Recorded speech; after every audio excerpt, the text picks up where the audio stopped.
I'm Akchheta Karki, and I am a researcher. I'm a researcher working here at the Holst Centre, and today I'll be sharing with you some of the highlights of our work on our laser-assisted die-to-wafer assembly process for applications in microLEDs, integrated photonics, and potentially beyond as well. So I want to begin by introducing to you our lift assembly technology toolbox.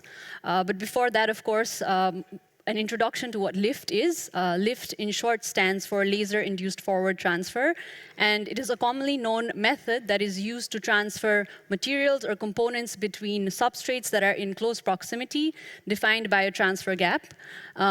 This is a picture of what this can look like, for instance, and what we have developed specifically at Holst Centre are our own proprietary release stacks that can transfer both components as well as interconnect materials using a low-cost laser source.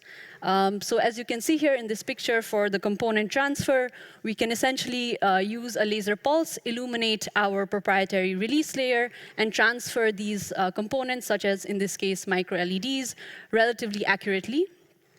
This animated video shows how this can look like, where you can essentially see that a laser in a fast scanning mode can be used to illuminate multiple dyes, and essentially the dye is transferred in a non-explosive, accurate manner with high throughput, of course, in a non-contact mode, and essentially dyes on demand can be selectively released from our wafer.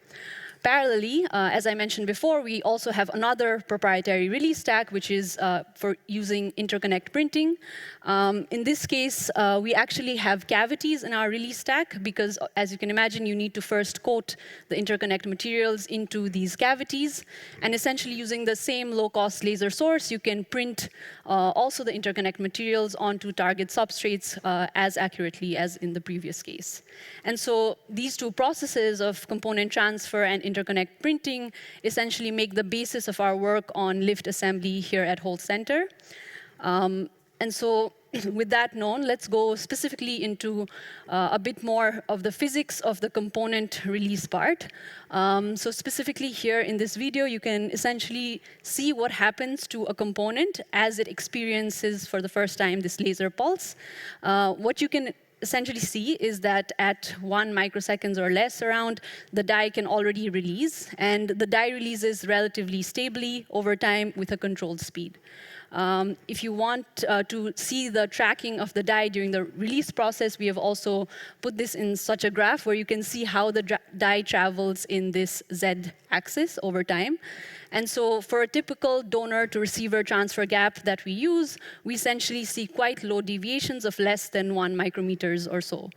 An important validation point, of course, for us is to understand the reproducibility of this process. So if we do this not just for a single die, but for multiple dies, how accurate we are in how reproducible these dies can be.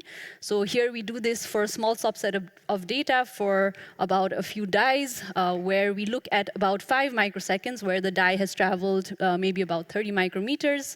And plotting the positional variations, we get standard deviations of roughly 0.85 micrometers.